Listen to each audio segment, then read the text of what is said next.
क्या छत्रपति शिवाजी महाराज को कृष्ण का अवतार कहा जाए? क्या दोनों में कुछ समानताएं थीं? किस अंग्रेज को भारतीयों की वेद पुराण भक्ति को समाप्त करने हेतु भेजा गया और क्या वह सफल हुआ? मैं अंकुर उमड़ेकर अपने चैनल दुलारा भारत पर आपका स्वागत करता हूं। अंत तक इस वीडियो को दोस्तों देखते रहिए और अगर वीडियो अच्छा लगे तो लाइक और सब्सक्राइब जरूर कीजिएगा। तो दोनों की पहली समानता है तत्व ज्ञान का होना। बात तब की है मित्रों, जब बुंदेलखंड के राजा छत्रसाल छत्रपति शिवाजी महाराज से मिलने गए थे। वे छत्रसाल जी चाहते थे कि छत्रपति शिवाजी महाराज उन्हें अपनी मराठा सेना में भर्ती कर लें। छत्र प्रकाश ग्रंथ में ऐसा उल्लेख मिलता है कि शिवाजी महाराज ने उन्हें मना कर दिया था। वे बोले, राजा छत्रसाल, आप बुंदेलखंड के मुकुटमणि हैं, जाकर ब्रज के भगवान कन्हैया की पूजा करें और स्वधर्म रक्षण हेतु तलवार उठाइए। मृत्यु मिलने पर सूर्य मंडल भेद कर आगे निकल जाओगे और जीत गए तो बुंदेलखंड पर राज करोगे। ऐसा ही ज्ञान गीता में श्री कृष्ण ने अर्जुन को दिया था। हे अर्जुन, अगर मृत्यु को प्राप्त हुए तो स्वर्ग में जाओगे और अगर जीत गए तो उस संपूर्ण पृथ्वी पर राज्य करोगे। तो बात करते हैं दूसरी समानता की। दूसरी समानता है असत्य वदन। बात है 1659 की। बीजापुर सल्तनत ने अपने सबसे ताकतवर सेनापति अफजल खान को छत्रपति शिवाजी महाराज को हराने हेतु भेजा था। यह वही अफजल खान था जिसने छत्रपति शिवाजी महाराज के पिताजी को बुरी तरह अपमानित किया था। उनके बड़े भाई संभाजी राजे भोसले को धोखे से मार दिया था। महाराज ने अपने वकील को भेजकर किसी तय स्थान पर खान को सारी सेना छोड़कर समझौता करने हेतु एकांत में बुला लिया और उसका वध किया। इसी प्रकार भगवान श्री कृष्ण भी कहते थे कि अगर धर्म की रक्षा करने हेतु, समाज के साधु पुरुषों के रक्षण करने हेतु या एक बड़े उद्देश्य की पूर्ति करने हेतु झूठ बोला जाए तो वह झूठ नहीं रहता। तो दोस्तों, प्रसंग ऐसा है कि जरासंध के दो सेनापति थे, हंस और डिंबक नाम के। दोनों ने महाभारत युद्ध के समय पांडवों के खेमे में आतंक मचा दिया था। श्री कृष्ण ने उस समय पांडवों की मदद की। श्री कृष्ण ने हंस पक्षी को मरवा दिया। फिर डिंबक से जाकर बोले, हंस मर गया है। दोनों सेनापति हंस और डिंबक एक दूसरे को बहुत चाहते थे।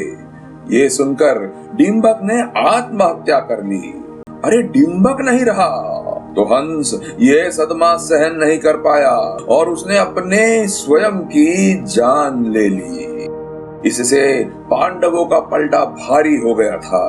दोनों प्रसंगों में असत्य वदन बड़े उद्देश्य की पूर्ति हेतु किया गया था। और तीसरा मुद्दा है संपूर्ण चौकन्ना रहना। 1667 में औरंगजेब ने छत्रपति शिवाजी महाराज को आगरा बुलाकर नजर कैद कर लिया था। आगरा से मराठा राजधानी 1500 किलोमीटर दूर थी, मगर 1000 मुगलों का पहरा होते हुए भी महाराज मुगलों की कैद से भाग निकले। रास्ते में पड़ने वाली सारी मुसीबतों का सामना करके भी अपनी राजधानी राजगढ़ पहुंच गए। यह उदाहरण उनके चौकन्ना रहकर लक्ष्य हासिल करने को दर्शाता है। श्री कृष्ण भी हमेशा चौकन्ना रहते थे। महाभारत युद्ध में कर्ण ने जब अर्जुन पर अपना अमोघ नागास्त्र चलाया, कृष्ण ने सावधानतावश घोड़ों को नीचे झुकाकर रथ नीचे कर उसका वार बचाया। भागदत्त ने जब अर्जुन पर वैजयंती नामक अस्त्र चलाया, कृष्ण ने उसे सावधानी पूर्वक अपनी छाती पर झेल लिया। उसके बाद उस अस्त्र की वैजयंती नामक माला बन गई। अगला उदाहरण अगर हम लें तो धनुर्धर ऐसा हमें मुद्दा देखने को मिलता है। कहते हैं कि छत्रपति शिवाजी महाराज के कई युद्ध कलाओं की जानकारी थी, उसमें से धनुर्विद्या भी उन्हें अच्छी तरह आती थी। कारतलब खान को जब उनका युद्ध हुआ तो उस युद्ध में उन्होंने अपने सफेद घोड़े के दोनों तरफ बाणों के तरकश लगाए थे। कंधे पर धनुष्य विद्यमान था और वे सफेद वस्त्र धारण किए हुए बड़े तेजस्वी लग रहे थे। श्री कृष्ण की पत्नियों में से एक का नाम लक्ष्मणा ऐसा था।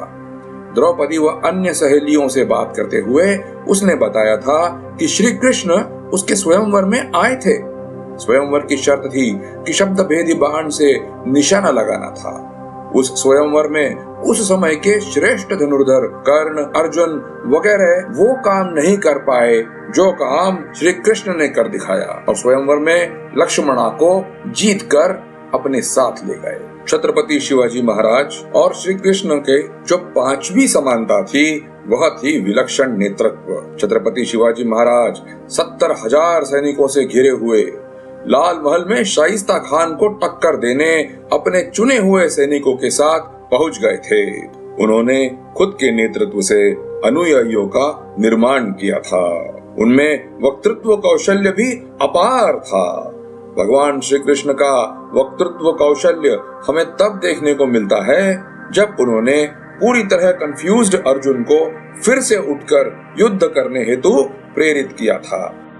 इन 5 गुणों के अलावा छत्रपति शिवाजी महाराज और भगवान श्री कृष्ण में और भी समानताएं थीं, जैसे अपार ज्ञान, जीवन के प्रति अनासक्ति, धन का लोभ न होना, स्त्रियों के प्रति उज्जवल चारित्र्य।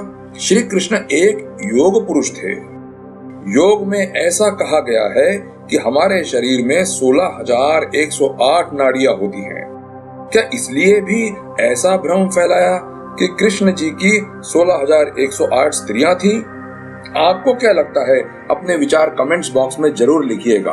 भगवान श्री कृष्ण की प्रिय पत्नी रुक्मिणी थी और उन्होंने हमेशा उनका साथ दिया था। जैसे छत्रपति शिवाजी महाराज की 8 पत्नियों में से सईबाई नाम की उनकी जो पत्नी थी, उन्होंने भी उनका हमेशा साथ दिया था।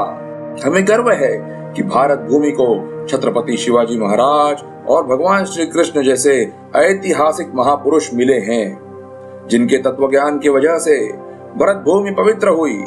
इन समानताओं को देखते हुए क्या हम छत्रपति शिवाजी महाराज को कृष्णा का अवतार कह सकते हैं? अपने विचार कमेंट्स बॉक्स में जरूर बताएं।